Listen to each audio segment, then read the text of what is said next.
recently and then wrote him again over the same matter. And I said, young man, I said, there's a really good chance you're more spiritual than I am. But I'm a lot happier than you are. And the reason for that is your eyes are placed upon you. You hope to find your satisfaction, your peace, your salvation, your joy in your performance.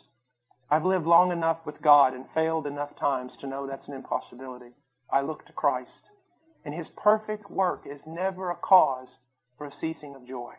I always have joy regardless of my circumstance, regardless even of my failure, my shortcomings, and my sin. I have joy because my life, my salvation is founded upon the finished work of Christ. And that is so important. That is more than just words. That's salvation. Now, I want us to go again to Hebrews chapter 11. We've been studying faith, walking by faith. And in verse 1, we learned that we could have assurance of things that we hope for, and we could have convictions that things exist and things that are that we have never seen, only for one reason, and that God has spoken. That God has spoken. And if you and I are to ever have faith, we must be filled with the revelation of God. We must be filled with the knowledge of God. It is so important to understand that faith is nothing more than presumption. It's nothing more than a leap in the dark if it is not based upon, thus saith the Lord. And so our God has promised us. And in verse 2, we saw that men of old gained approval by faith. This is always the case. And yet this goes totally against every form of man-centered, man-invented religion. All of that has to do with gaining approval by works, gaining approval by performance, gaining approval by doing this or doing that. But we understand that men of old in the Bible, and women of old, as we will see, they always gained their approval before God through faith, through believing Him. Something very important about this, and something I always tell people, that you will never be anything except a recipient of God's grace. That's all you will ever be. And we reach out, we extend our hands to be recipients of that grace by faith in Jesus Christ. In verse 3, by faith we understand that the worlds were prepared by the Word of God, so that what is seen was not made out of things that are visible. This is such an important statement. If we can believe, if we believe that there is a God, and we believe that this God has such power that He can not only create but also sustain the entire universe, then is there anything impossible for Him? Is there anything impossible for Him? We wonder sometimes, can I trust God with my family? Can I trust God with my finances? Can I trust God with my children? Can I trust? You trust Him every day with these things, whether you know it or not, because He sustains the very universe in which they exist.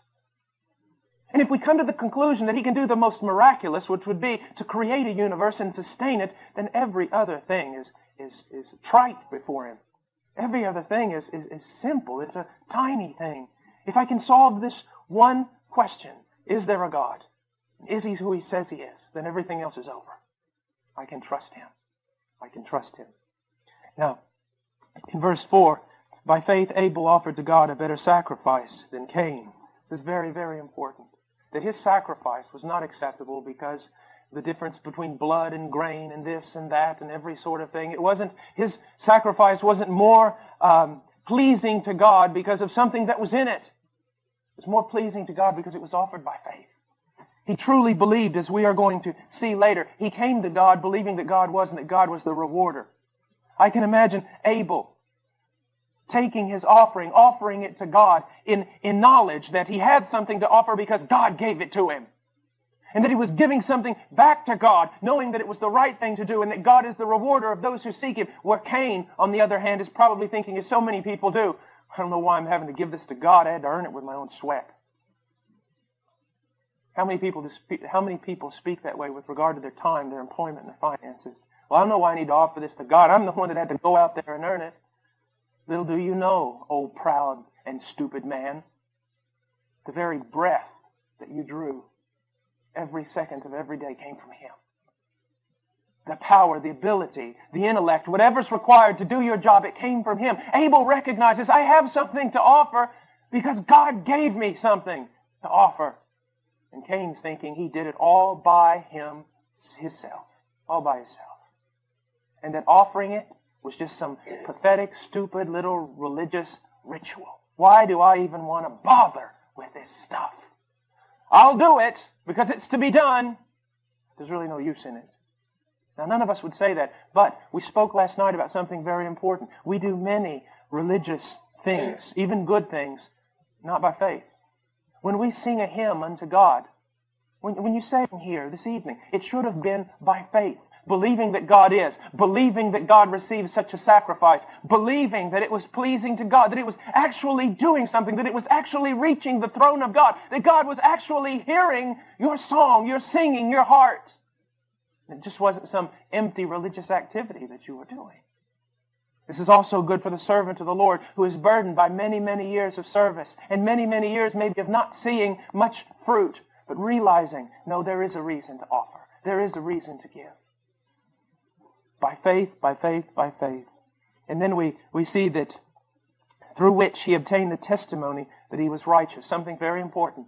Righteousness comes through faith. Always through faith. And this is very important because faith is the opposite of works. And being the opposite of works, it is also a denial that God could ever be a man's debtor. Do you know when I study religion and I study things of that sort and study cults and everything else that sometimes I have to study, I'm well aware of something. That every religion on the face of the earth, with the exception of true Christianity, is a religion of works. Now, why is that? Why are men glad to receive a religion of works and yet will practically kill a messenger who comes to them and says, it is free, it is a gift, receive it by faith? Why is that? I'll tell you why, because men want to be God. You say, well, what on earth does that have? No, men want to be God. Men want to be the greater. You see, the lesser is always blessed by the greater. When you have a religion of works, what you're saying is, you have blessed God. You have made yourself greater than God. God is the one receiving from you. And now, God owes you because of the things you have done. And that's why men love works so much. They would rather have a religion of works than a religion of salvation through grace and by faith. But we see that men have always been approved. They've always been declared righteous only by faith. And then it goes on in verse 5, by faith, Enoch was taken up so that he would not see death. And we spoke about that last night. There's a very, very important part here. It says, and he was not found because God took him. I love that. I would like for God to do this to me. You say, well, that's preposterous. God doesn't do that anymore. Where did you read that? God can do it if he wants to. God can do anything he wants to. But I would like that to happen to me. I really would. It would be nice not to die. It says here something very important. He did not see death, and he was not found because God took him up, for he obtained the witness that before his being taken up, he was pleasing to God. Now, who witnessed this? God witnessed this. God witnessed and saw that this man was pleasing. Now, here's something very important to the carnal Christian. There is no such thing, but people who call themselves Christians, though they live in carnality. Here's something very important.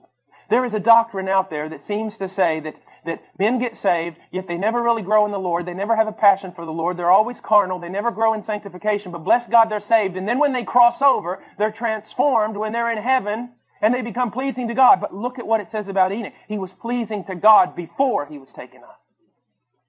Before he was taken up, he was pleasing to God. Do you know if you could take away absolutely everything of motivation in the Christian life and just replace it with one thing, if you could just 24 hours a day or every waking moment live with the greatest motivation to simply be pleasing to God. Not to do great things, not to be an important person in Christendom, not to be well known, not to be well thought of, just one thing. I desire only one thing of the Lord, and that is to be pleasing to him. Not to satisfy self, not necessarily to satisfy others, but to be pleasing to God. That's your one goal. What would that fix? Absolutely everything. You say, well, would it fix my marriage? Yes, it would. Because your problem in your marriage is always trying to please yourself. If you set it upon yourself to please God, then you wouldn't have any problems with that selfishness anymore. You say, will it fix my relationships? Most certainly it would. Would it make me a better father? Yes, it would. Would it make me a better mother? Of course. Would it make me a better church? Yes, it would make you a better church. to have one goal. I desire to be pleasing to God. What do you desire? Well, I want to get out of seminary. I want to be in a ministry somewhere. Oh, really? And what if God doesn't want either of those things? Well, I want to get out of college and I want to get a job and go to... Oh, really? We'll have movers and shakers a lot of times. Those are the, I don't know, kind of guys in Christianity that just know how to move things around, know how to get things going, know how to motivate. Sometimes I talk to these guys and they go, well, what's your vision at Heart Cry? What? What's your vision at Heart Cry? Jesus Christ? No. What do you want to do? Because you get scared when they start asking you these kind of questions. Get up in the morning and pray. And then I want to read the Bible. And I want to love my wife when she comes downstairs. I'm going to play with my children and go over Ian's Bible verse.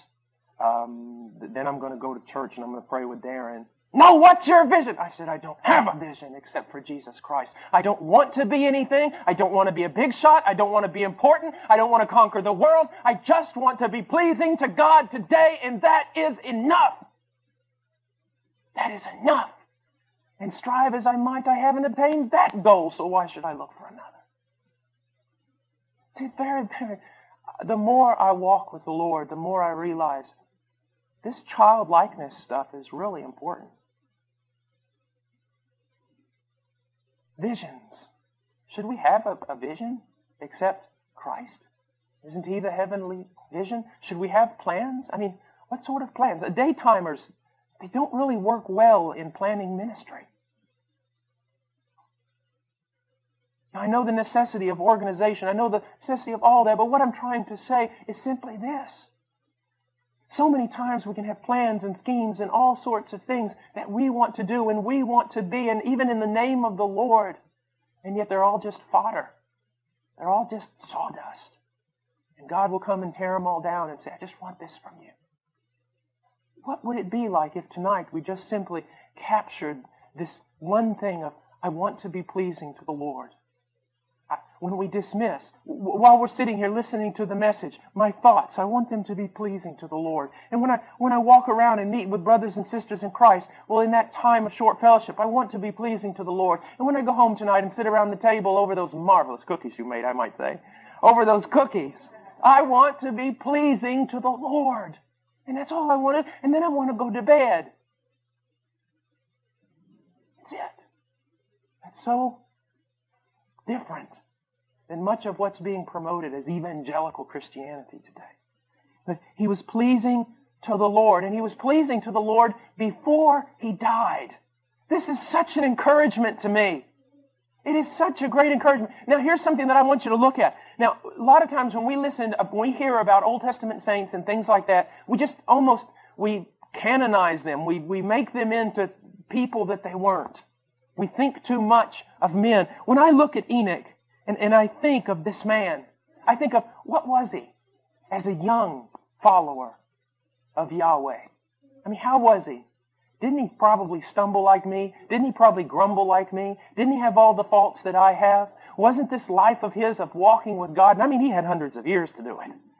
It wasn't a process of growing, but in the end, he was so pleasing to God that God took him. I love what one old preacher said. You've probably heard it 1,000 times, but his explanation of this, I'll never forget. As a little boy, I heard him saying this. He said, well, this is just very simple to explain. Enoch had grown so accustomed to walking with God, they were walking one day and walking, and Enoch just forgot how far he'd gotten away from home, and God looked at him and said, Enoch, we're closer to my house than yours. Just come home with me. I look at this, and I have had the privilege in my life of knowing men like this. Old men and old women, saints of God. And they carry upon themselves this mark. One time a college student said, sir, you're a man of God. I said, no, I'm not. I'm 42. I'm a boy of God. You've got to be at least 65 before you're a man of God. They carry upon themselves this mark of having walked with God. They carry upon themselves this mark of having been loved by God and even chastised by God. They're broken. They're different. They glow. And then they go to be with Him. It gives me great hope.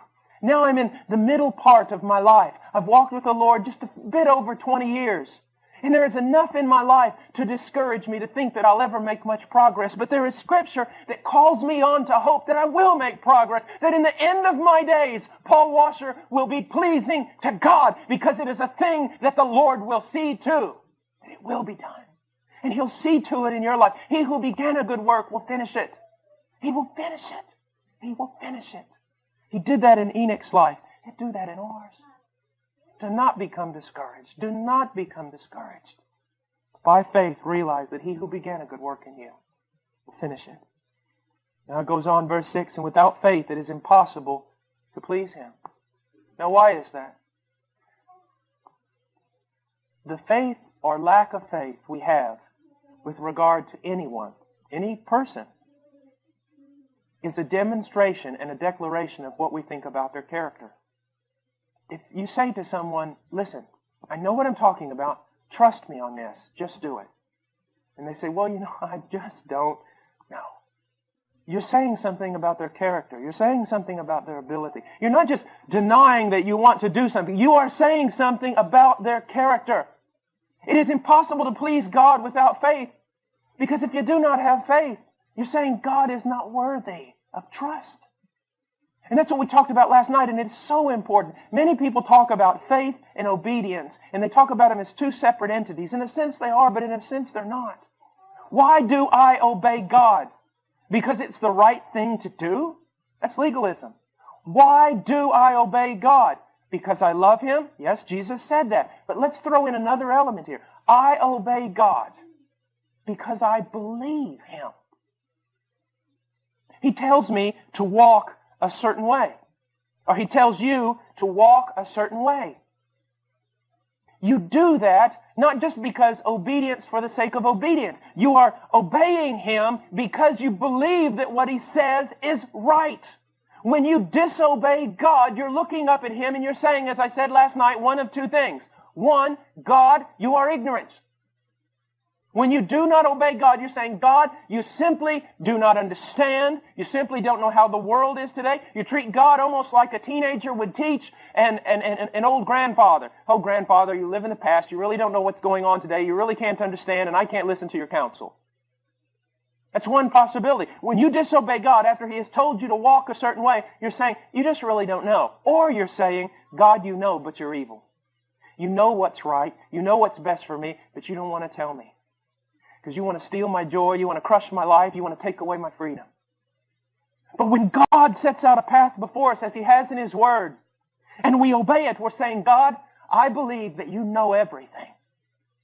And that there is no error in you. And I believe, God, that you are good. There is no darkness in you at all. That what you tell me is the best thing for me, the wisest thing for me, and I will do it because I believe you. When you believe God, or when you do not believe God, you are screaming out what you believe about His character. He's trustworthy, or He's not. He's all-knowing, or He's not. See, that's why disobedience is so vulgar. That is why disobedience is so blasphemous. I said this last night, I want to say it again, because sometimes people who run somewhat in our circles are always talking about the law, the law, the law, as though it was something more important than God Himself, as though it was something that God had to submit to. My friend, disobedience isn't a horrible, terrible, wicked thing just because a rule has been broken. It is because a holy God has been offended. A God worthy of all obedience has not been obeyed. We are declaring that we do not believe Him. We are declaring either that He is evil or that He does not know all things. We are attacking the very character of God. We are offending Him when we disobey Him. And that is why sin is so terribly sinful. So terribly sinful. Now, it is impossible to please God without faith. Now, I want you to think about something. Jesus headed off to do what He needed to do, and the disciples said, look, they want to kill you there. Don't go back in that area. And He says, I'm going anyways. And they look at each other and kind of shrug their shoulders and say, well, let's go die with Him. Now, in a sense, they were loyal. In a sense, they were being devoted, but they weren't believing. They were doing something, believing that it would result in nothing. You say, what are you trying to say? I'm trying to say that there is I hate to use this word, but there's a real optimism in faith. There is a real optimism in faith. And I know you can take that and do silly things with it, so don't. But there's a sense of being optimistic that when God has commanded me to do something, there's a reason for it, and there is an end result. Although I might not see the promise, although I might not grasp it in my hand, there is an end result, there is a reason. I will do this. Why? Because God is true. Because He is, and He is the rewarder of those who seek Him. If I obey Him, there is a reason for it, an end result that is good. I see so many people that almost treat themselves as though they were martyrs and martyred by God. I'll serve Him for the sake of nothing. I had someone come up to me one time and they said, you just give so much to God and being a missionary and doing all this stuff. And I said, what are you saying? Well, you're just so, humble and giving and full of piety and so selfless. I go, man, you have been reading all the wrong books. I said, you've got it all wrong. He said, well, then why are you in the jungles of Peru and doing all these things? I said, because I studied finance at the University of Texas. He said, what? I said, yeah, I studied, a lot of things like that. I was going to be a lawyer, and I was going to, investments, and I studied all that. That's why I'm doing this. He goes, what are you talking about? I said, I'm talking about investment. That's what I'm talking about. Young person, I'm talking about investment. It has very little to do with piety. It has very little to do with being selfless. It has to do with, do I believe that God is and that He is the rewarder of those who seek Him? I have one life, and as I was sharing to the young people this afternoon, this is not a dress rehearsal. I don't get a second chance. I have one life. Now the question comes down to, how am I going to invest it? If God is, and He is the great rewarder of those who seek Him, then seek Him I shall. I've got two options here. I've got two portfolios. Don't I? I've got Satan, CEO of a company called the world, sending out every kind of advertisement possibly I can be bombarded with to invest everything I have in him. I don't know about you, but if I'm going to do any kind of investment, I'm going to check out the CEO.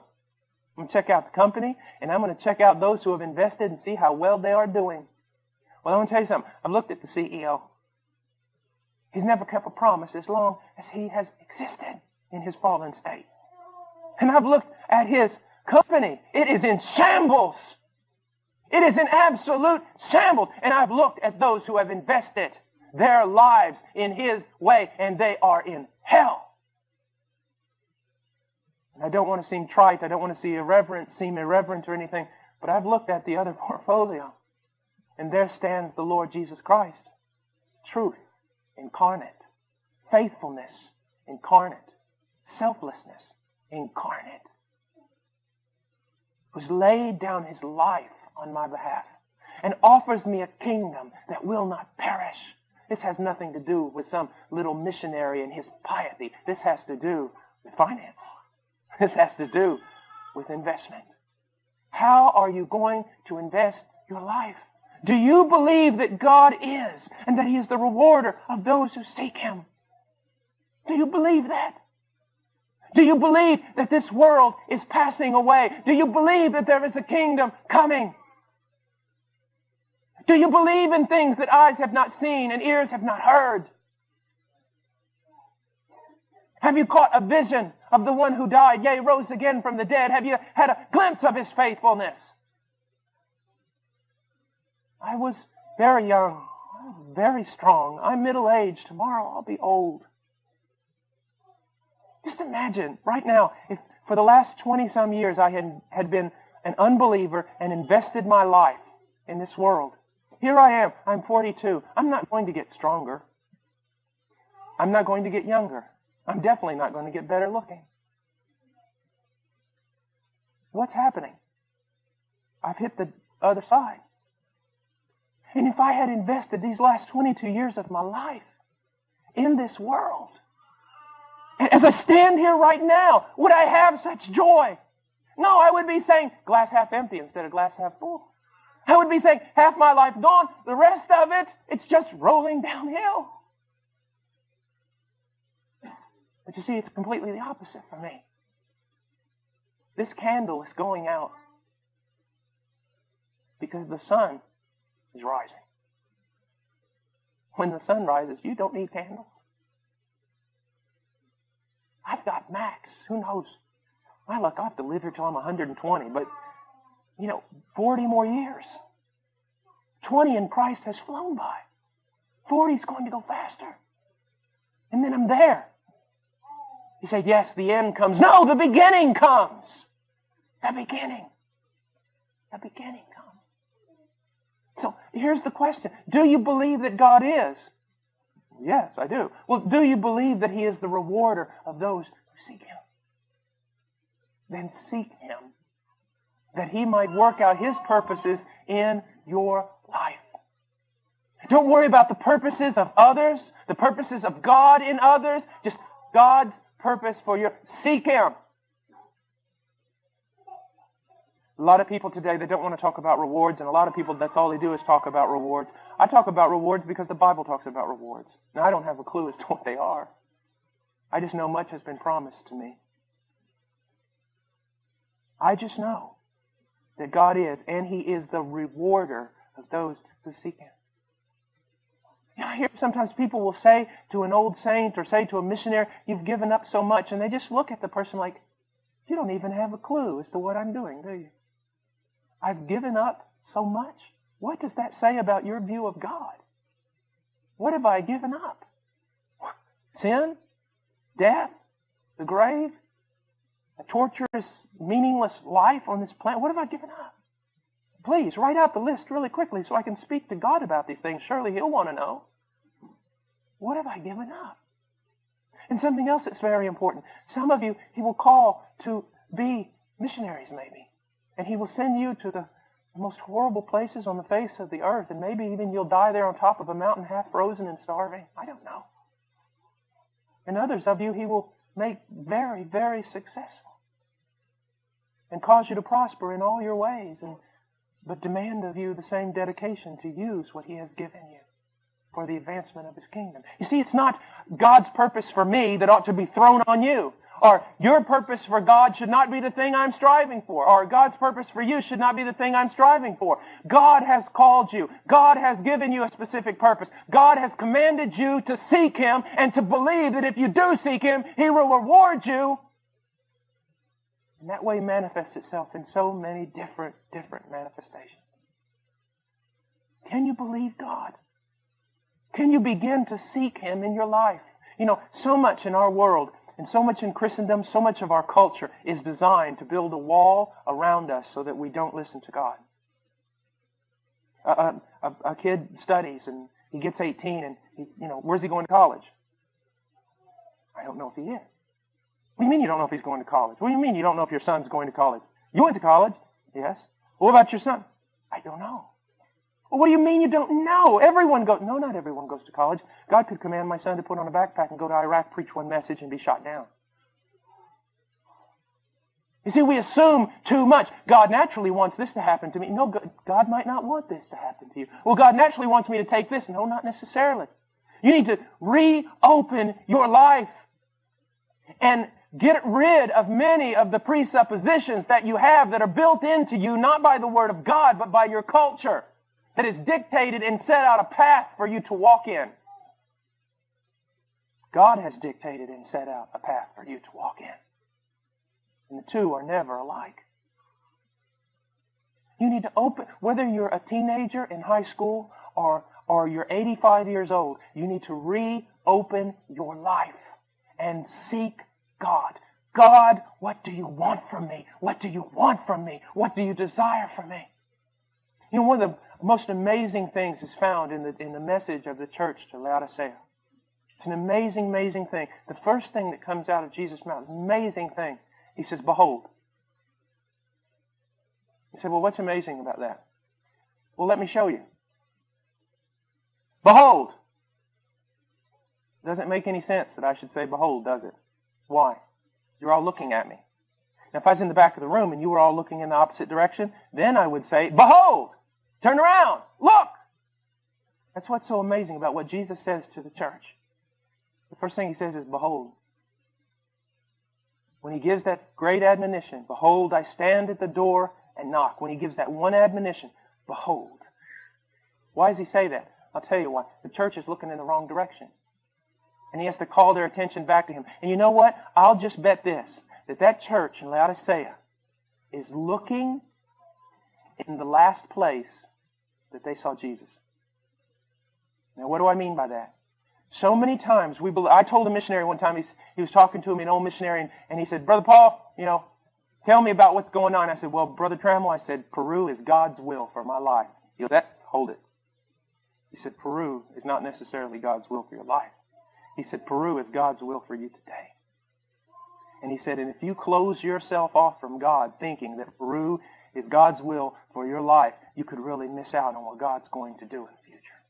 It's the same way with you. Possibly Jesus came to you and said, behold, I want you to do this. And so you started going, but you fall into the trap of this is God's will for my life.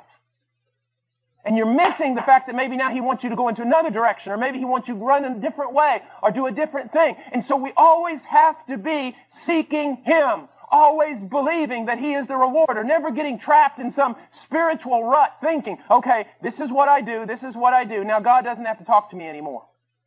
We have to believe. We have to believe that he's the rewarder of those who seek him. And you have to begin seeking him again if you're not seeking him now. Every aspect of your life, you ought to seek him. Every aspect. I don't care what it is. You're going to go buy a pair of socks tomorrow. Lord, I'm going to go to the store today. Need some socks. Give me wisdom. Help me. You ever stand in a mall and just sit there for 4 hours trying to figure out which tennis shoes you should buy? You can't even decide what tennis shoes you should get. How are you going to make major decisions in life without the will of God? Every aspect of our life. I was teaching the young people today. It was young people. I didn't use this word, but I use it often. You're practical atheists. There is so much you do in your life, so many decisions that you make in which God is not involved. There is no idea of deity here. There's no idea of sovereign ruler here. Every aspect of our life, God should be consulted. We should seek him, seek his wisdom, seek his direction. What do you desire from me, O Lord? Because I believe that you are the rewarder of those who seek you. He is. He is. Let me just stop here for a second and say something very, very important. You've probably sung songs or heard songs that uses the word Adonai. It's a word that means Lord, owner. It was often used by the Jew in substitution for the word Yahweh. It's one of the most beautiful words in the Bible. And of all the Hebrew words in the Bible that describe a relationship with God, that's the one most dear to me. Because it means owner. Not just Lord, but owner. Adonai actually has the idea of owner of a house. It's the owner. Now, in that relationship, God is the owner and I am the slave. Okay? Now think about this. Because this will set you free if you can learn this. God is the owner and I am the slave. Now, as a slave, slaves actually slavery can be actually very liberating. As a slave, I get up in the morning, I go to bed at night, I have only one concern as a slave, the will of my master. That's it. Think about talk about reductionism, simplifying life. I only have one concern, the will of my master. I get up in the morning, Master, what is your will? Midday, Master, that was finished. What is your will now? Go to bed, right before bed, Master, I'm going to bed. Tomorrow, start again. They say, well, what's great about that? I'll tell you what's great about that. Slaves only have to be concerned with one thing, the will of their master. They don't have to be concerned with what they're going to eat, where they're going to live, who's going to protect them, shelter them, absolutely anything. Why? Because that's the master's job. The slave only has to be concerned with the will of his master, and the master has to be concerned with absolutely every need that slave has. Do you know how beautiful that is? How wonderful that is? They say, what are you saying, Brother Paul? We should all quit our jobs? No. What you've got to learn is Christianity is not worked out just in the context of full-time ministers. Christianity's worked out in the context of every believer. Every believer is a slave of God. I have a doctor in the audience tonight. A doctor, he gets up in the morning. Yes, he's got to look at patients. He's got to do all this stuff. He's got to figure out stuff. But underlying every bit of that is only one thing. What's your will? Well, God says, it's my will that you be a doctor.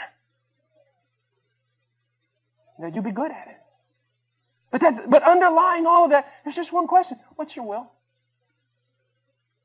And then what happens? Then God has to take care. It's almost a covenant relationship the word Adonai describes. I have made covenant with God to do one thing, to be His slave and to concern myself with His will. God has made covenant with me to take care of me and my own. And in 20-some years of walking with God, He has never broken His covenant. I have broken mine. He has never broken His. There has never been a time a need has not been met. There has never been a time I have not been cared for. He is the rewarder of those who seek Him. Make this a little pastoral. I was at a church in Barranco in Lima, Peru that was, while I was pastoring it, it grew. It had about 200 people. It was going extremely fast. A lot of things were happening. And a man who was used of God to really be a blessing to me down there, he came to me one day and he was watching all the services and all the activities and everything that was going on. And he walked up. He's like the Apostle Paul of Peru. He's a little bald-headed man. He walked up and he goes, "It's not good, Paul." And I said, "What, Brother Hurtado? What's not good?" "It's not good. You're leading your people into idolatry." And I said, "What do you mean?" He goes, "You're everything for them."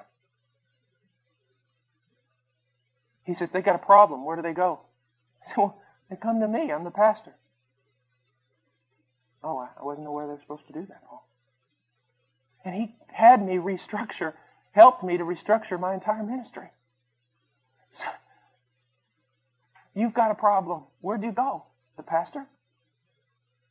Let's say I'm your pastor, and you come to me with a problem. You say, "Brother Paul, my marriage, I'm having trouble in my marriage. Things aren't going right, and I just need some counsel. I need to know what to do." I say, "Okay. What has God shown you?" "What do you mean, Brother Paul? What has God shown you? In your time of seeking Him in the Word of God in prayer, what has He shown you?" "Well, I came here. I need help." You see what's happened? They have not gone to God. We've developed some popish system that isn't biblical. I say, "Listen, dear brother, we can't work it this way. Here's what I want you to do. I want you to go home. And I want you to go home for the next week or two, however how long it takes, and I want you to seek God in prayer. I want you to seek Him in His Word, and I want Him to tell you what you ought to do." He says, "But I don't even know where to look, Pastor." "Oh, well, that's where I come in. I start writing out verses, passages for him. Here. What has He shown you?" "Well, I just didn't have time to seek." "I'm sorry, I can't help you either." Or, "Pastor, I've sought, but there's still some confusion, and well, now I can work with you. You've gone to God. You're seeking God. You're believing that He is the rewarder of those who seek Him. It is to take the congregation and to not substitute ourselves and put ourselves in the place of God, but to lead the congregation to run to God with every need, to be there in counseling, to be there to help clear away confusion, to be there to help with doctrinal issues, but to always send the congregation immediately and first of all to God and teach them to learn to seek God and to believe that He is and He's the rewarder of those who seek Him. We have to be very, very careful about the things that we do in church. Very careful. Is to turn to God. To whom do you turn? When you've got problems and different things in your life that are going on, usually we'll confide in a friend even before we'll confide in God. Usually we'll talk to all sorts of people, get all sorts of opinions, but we won't wait upon God. Or we'll cry out to Him for a minute and then become discouraged and immediately get on the telephone. Whatever happened about enduring in His presence and waiting upon the Lord? When the Bible talks about waiting on the Lord, it's usually always in the context of trials and needs and confusion and problems. But we want a quick fix. We want something to happen now. We want to go to a man. We want a king. When we should be seeking the only one. The one who is the rewarder of those who seek Him. I remember growing up early in my Christian walk, being in a church with a tremendous, tremendous pastor. And throughout my life, I've known, my younger life, I had the privilege of meeting men that were tremendous, tremendous men of God. And you know what was so amazing? God never allowed me to enter into any of their inner circles. God never allowed me. He never allowed one of those men to befriend me. He never allowed one of those men to take me under their arm. I always felt like I couldn't figure out, why am I the outcast? I mean, all my friends are discipled by Him. They won't even look at me. And sometimes it was resentment. Sometimes I would get mad. I think, well, what am I? Just some dead dog somewhere? No one wants to help? I knew God was training me. He wanted me to learn to look to Him and to Him alone. He sent me to Peru for years and years alone, with no missionary organization, no anything, just a little church in a cornfield back in Illinois that was willing to send me. Wanted to teach me, look to me alone, alone, alone. I'll give you no king. I'll give you no help. I will be your helper. Now, can God use men in mentoring and discipling? Of course He can. Can He use women in mentoring and discipling? Of course He can. Are there a lot of people who influence our lives and help us in our daily walk? Of course, all that is biblical. But when it comes down to it, with everything in your life, whom are you seeking? Whom are you seeking? So many people want second-hand revelation, don't they? Moses, we can't stand to be in the presence of God. You go there and then you talk to us. What a thing they traded off on that day. What a privilege they traded off on that day. Can you go to your pastor for counseling? Of course you can. But to whom should you go first? To God. Because He is, and He's the rewarder of those who seek Him. Before I go into verse 7, I want to iterate something that is of such importance, something of grand importance. I have met missionaries who have given their lives on the mission field. I have met people who have lost it all on the mission field. But if you were to even hint to them that they had somehow given some great sacrifice to God, they would become nauseous. And I mean that. Because God is the rewarder. No one can outgive God, because God is no man's debtor. You cannot outgive Him. You cannot be kinder. You cannot be more faithful. You cannot be more generous. You cannot be more selfless than God. Like one preacher told me one time, goes, you got a little shovel, God's got a big shovel. You shovel it out, He shovels it in, His shovel shovels more than your shovel. And I have seen that. I have seen that. Over and over and over again. So many stories that I could just right now tell you that God has worked for me. So many testimonies of His faithfulness in our mission. So many times Him coming through at the last hour in unbelievable deliverance. So many times. I set myself many years ago to follow the example of George Mueller. Because as in his day, he desired to show people that God would meet the needs of a ministry, even if that ministry never made their needs known to a single man. And we have set upon ourselves to do that very same thing. And all the days of my life that I have practiced this, not one time has God failed. Not one time. We were in tears this evening talking about God's faithfulness in the mission, because if some of you know of George Mueller, he would present a presentation twice a year, once a year, about how God met all their needs. Now, he would never make that presentation when they were in the midst of a trial, because he didn't want people to see that they had needs and then be motivated to give. He would always wait until the trial was totally over and the victory was won. About 2 months ago, for the first time in my life, I sat down in my office and I felt God say, okay, now, write. Tell, write from this day forward of my faithfulness. That was in November. We support almost 90 missionaries and their families. And we tell no one our need. In November, the moment he told me to start writing, support stopped. It stopped. We were at the 25th day of November and not one missionary on the field had been paid. The staff had not had salaries for a month. And yet not one staff member went hungry. Not one staff member failed to pay a bill. As a matter of fact, all of us got together and figured out that somehow we prospered more without getting a paycheck than when we got one. And then it started coming, and God met every need of every missionary. He has never one time failed. Never one time in all these years. Do you read how many missionaries? 90 missionaries and their families? Do you know what that requires? And do you know that God has met it every month, every year, and never one time has He failed? Never once having to call, never once telling someone our need, and then all of a sudden, people just start giving. Go out to the mailbox after receiving almost nothing, and the mailbox is filled. God has never failed. Never failed. So many times I have sat there in my office, I have cried, I have grumbled, I have doubted, I have been miserable. So many things, not trusting my God. And in spite of my lack of faith, He has never failed. This is not about the faith of some super spiritual saint. It is about some weak, grumbling little child who can't even learn one lesson about faith. And yet God never fails. Can't you trust a God like that? Can't you begin to trust a God like that? Now, I have a little plaque in my office that said, God gives the best to those who leave the choices up to Him.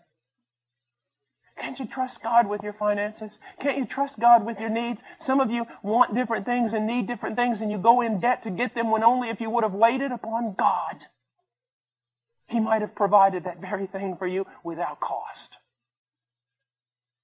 You see, this is not just something that dealing with missionaries. This is about every aspect of our life. I mean, praying for shoes. And last week, someone bought me these shoes.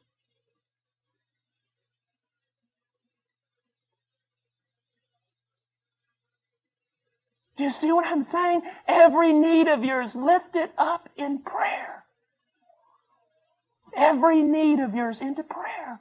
God so much appreciates, so much loves. Prayer is so much a part of who God is. Why? Why? Prayer to me is like singing in a round. You know what singing in a round is? You know, sing hallelujah to the sing hallelujah to. When you sing something and sing it back. Singing in a round. That's the way I see prayer. Someone asks, well, how does the sovereignty of God and prayer and all that work together? Well, I'm going to explain it all to you right now. This is the way I look at it in a simple, childlike way. God sings to me a prayer. In His sovereignty, there is something that He wants me to ask Him for so that He can get glory out of giving it. And so He sings to me a prayer so that He will lead me into praying a prayer that I will pray back to Him and that He will answer. Well, why doesn't God just give it? Because He wants double glory. See, if I didn't pray for it and He just gave it, I would give Him glory for giving it. But not only do I give Him glory for giving it, I give Him glory for answering prayer. Singing it around. I had a friend, Herb Williams, and I love him so dearly. You know, when I get around a bunch of Calvinists and they start bad-mouthing Arminians, I just think about, oh, Herb. He loves God more than I think I ever will, and he's as Arminian as he can be. And if that offends some of you, well, you can just get glad in the same pants you got mad in. But I remember one time he wanted a guitar. He prayed for 6 months. And one day he walked out at like 8 in the morning, getting ready to go to the ministry. We all worked in a street ministry. And he opened the door, and there on the porch was a guitar. You say highly impractical. Everything my God does is highly impractical. You see, one of George Mueller's greatest desires was that people would see the ministry that God had given him, and that those people would trust him, would trust God to meet their daily needs, would trust God to take them by the hand and lead them. My greatest desire for Heart Cry is not missions. It's really not. The main purpose of Heart Cry, and God would never allow me to do it before, would be to tell people He never fails. And the wonderful thing about it is that spiritually, I am a loser. If you only knew what I really am. If you only knew how much I whine, how much I doubt, how much I'm faithless. If you only knew the times I can't even have a quiet time. I can't even get up enough gumption to read my Bible for 2 days. I know most people don't want to hear that because they want to honor men more than they should. And people get mad at me for saying that. It's true. I have trouble obeying. Talking about theology, I'm still working on trying to figure out how to love my wife. I can't think of one reason except that He set His seal upon His children to do them good. You see, one day when I get to heaven, Brother Jennings is not going to come up and throw his arm around me and say, I want to glorify God by telling you all the wonderful things Paul Washer did for him. He's going to throw his arm around me and say, I want to glorify God by telling you all the wonderful things that God did for Paul Washer. You see the difference? You see how twisted we can become? Well, if I could only reach this spiritual level, if I could only learn to pray this way, then yeah, God would do that too in my life. That is just stupid. Do you know what my most powerful prayer is? The most powerful prayer, when I'm in trouble, when I have to pull out the big guns. You know what my most powerful prayer is? The one that gives me most comfort at 3 o'clock in the morning in the dark? This. Lord, you know, I'm going to bed now because you know.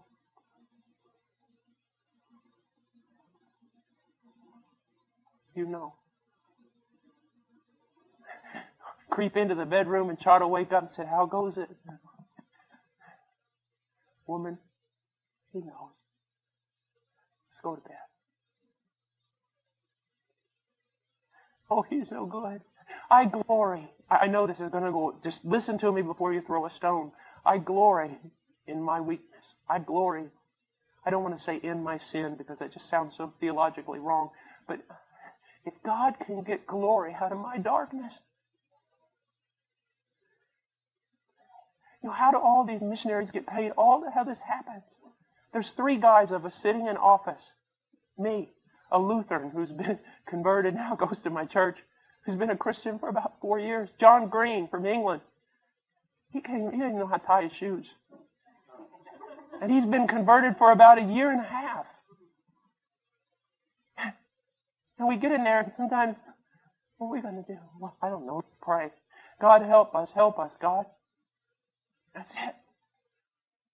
And He does. And He does. I remember one time when the blessings, this was so funny because God showed this to me and Darren at the very same time, to the point we looked at each other and started laughing. There was a time, it was like a year ago or 1.5 years ago, I forget, and it was just like all the blessing cut off. Everything. And I walk in the office and Darren's in there and we're praying and then we start talking. I said, Darren, is there some sin in my life? Is there some sin in your life that's blocking God's blessing on us? As soon as I said it, I looked over at him, he looked over at me, and we just busted out laughing.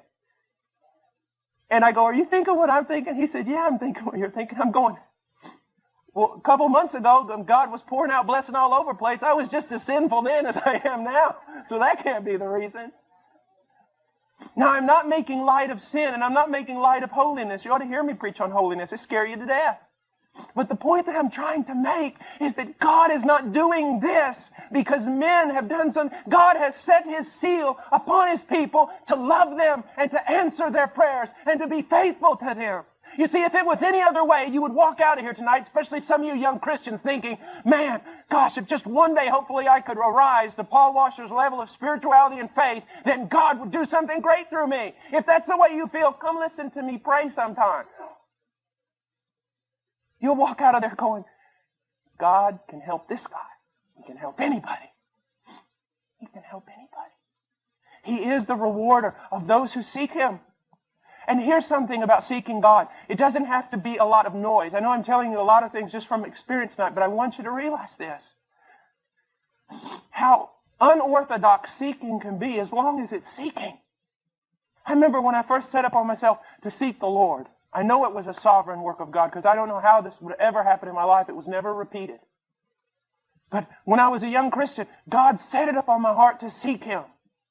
And He gave me grace so that hours a day I was seeking Him. And I've all these promises, seek the Lord and, He'll show Himself to you, and all this different stuff. I'm quoting from Jeremiah and Matthew 7:7. And it got turned from minutes into hours. And that's something because I fall asleep all the time when I pray. I really have this problem. When I first started seeking the Lord, I said to myself, Lord, I'm going in there in that closet. I went into the closet. Because they said prayer closet, a literal closet. Took all the clothes out of it, went into the closet. I said, Lord, I'm going to seek you, and I'm not coming out of there till I know you or until I die. 15 minutes later, I fell asleep, and all my roommates came home, found me in the closet sleeping. They said, this Christianity stuff has just gone wild. So I took an alarm clock and set it for 15 minutes, because that's about how long I would last praying. I'd go sleep, it'd go off, I'd wake up, I'd set it again, start praying for another 15 minutes. And something unusual started happening. As I prayed more and more, I said less and less. To the point where it was simply this. Lord, it's now 4 months and 6 days.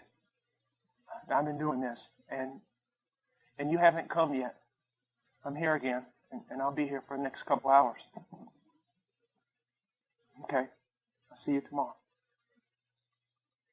Just wanting one thing. God, you said you would come. I don't have anything else to say. I'm just going to wait here until you do. And come back tomorrow. And come back the next day. And the next day. And the next day. You still have not shown up. I was a young boy. I knew nothing of the presence of God. I knew nothing of the power of God. I know nothing about how terrible God can be. Get ready to go to there was a Bible retreat in Colorado or something for college students during spring break. And I thought, man, that would be great. And I felt like God said, no, you're not going there. Go out to the hill country of West Texas and sit on a hill. I would walk around that hill for 4 days, walk around there, grab rocks and throw them up at heaven so they would hit the gate. I'm still here and you have not answered. Irreverent? I don't know. Maybe it's the most reverent I've ever been. I'm still here. It's been so many months and you have not come. And then one day He came. He came. You seek Him, you will find Him. He came. You say, how do you know He came? Because when He comes, you know it's Him. He came and touched my life. And not everything changed, but some things tremendously changed. I can tell you right now that the presence of God is more real to me in this room right now than the presence of any of you looking at me. And I am not making big flowery statements. God is my witness. What I'm trying to tell you is that Christianity is not just a few things you do. It is not just a little quiet time. I hate that word. Quiet time. It's like putting your wife in a closet and coming to her at 4:30 for a half an hour saying you can come out now, and then at 5 o'clock putting her back in there again. This is quiet time. It's not just this quiet time. It's not just this rules of do's and don'ts. It's not just being faithful for no reason at all. No, there is a God out there, and if you will seek Him, He will be more real to you than anything. More reality in Him than in all the faces you can see with your physical eyes. Seek Him. He is the rewarder of those who seek Him. Not seeking to be a missionary. If you're seeking to be a missionary, stop. Not seeking to be a missionary. Not seeking to have a ministry. Not seeking to do something. And most certainly not seeking a vision. Unless it be a vision of the Christ. I seek Thee. Lord, I come here. with noble purpose in my heart. I speak not this night for China, nor for India, nor for the lost, nor for ministry, nor for any other thing. God, I come here with much more noble purpose. I seek Thee. Audience with Thee, and I'll not be content until I see Your face. It's the difference between secondary revelation and primary revelation. And what I mean by that is this. John Piper speaks a lot, says a lot of wonderful things, but in his voice, I detect a bit of reality. I detect that what he is speaking, he has felt, he has seen, he has experienced. But I go to colleges all over the country and I hear little boys quoting Piper. I hear preachers quoting Piper and quoting this and quoting Edwards and all these different things. But they're just like little parrots that are parroting something that they heard from someone else but did not go to the mount to find it themselves. It's the difference between boys and men. Women of God and girls of God. Triflers and pilgrims. Oh, that one day my boy would come to me so disturbed, finding no peace. And I'd take him by the hand and lead him out into the desert and leave him there. And say, son, there's an abundant amount of rocks here. Make noise at heaven's gate until it's open. He is the rewarder of those who seek Him. And His greatest reward is Him. His greatest reward is Him. What are you seeking? Are you seeking comfort? You seek not God. Are you seeking security? You seek not God. Are you seeking personal prosperity? You seek not God. Are you seeking a ministry? You seek not God. Are you seeking to do great things? You seek not God. Seek God. Lord, on this day I choose this, Lord. Before You, with all the angels listening, take whatever reward might be accounted to me, whatever thing in heaven that might be granted to me, and take it away and replace it with a greater portion of You. And that will be enough. That will be enough. He is the rewarder of those who seek Him. I want to go on just a little bit farther. By faith, Noah, being warned by God about things not yet seen, in reverence prepared an ark for the salvation of his household. Now look at this. By faith, Noah, being warned by God about things not seen, in reverence prepared an ark for the salvation of his household. We have been called to do the very same thing as Noah. My primary concern for my household must be the salvation of my wife's soul, the salvation of my son's soul. Their sanctification, their growth, that must be my primary concern, because look, by faith, Noah being warned by God, I have been warned by God, you have been warned by God, that this world that we see is going to be burned up with fire, that judgment cometh, that we are to flee from the wrath to come, that there is a new heaven and a new earth, and this world is passing away, and all those involved in this world, no place shall be found for them. We have been warned by God, and when God sent His Son, He sent His Son to warn. You have been warned by God. Now, by faith, you must decide, does God tell the truth? Does God know what He's talking about? If He does, you better respond. If He doesn't, then quit playing Christianity and go out and clench your fist and curse God's name. We have been warned of God. Young person, why do you not get involved in the tantalizing things of the world? You have been warned by God. And you believe Him. You believe Him. Noah was warned by God about things not yet seen. Here we go back to faith. Here we go back to invisibility. Here we go back to standing upon not blind faith, but God's Word. I have never seen the destruction of a world. I have never seen the coming of Christ with countless angels arrayed in garments of war. I have never seen the wrath of God poured forth in indescribable measure. But I have been told of such things. I have. I have not seen them, but He has told me, and He has told you. He has warned us. And so how are we to respond? By faith. What does it mean? By faith. In reverence, He prepared an ark for the salvation of His household. Now, the word that's important here is reverence. The worst way to not show reverence is to ignore. I mean, even if you get angry with somebody, it shows some importance. But when you just totally ignore them, like the worst thing to do, anybody who's ever done street preaching, the worst thing is not when everyone gets mad at you and gathers around you and starts arguing with you. The worst thing is when you stand out there in the middle of a tavern street or something and start preaching and people literally walk by you like you don't even exist. I mean, you want to feel foolish. I mean, you talk right in someone's face and they look right through you like you're not even there.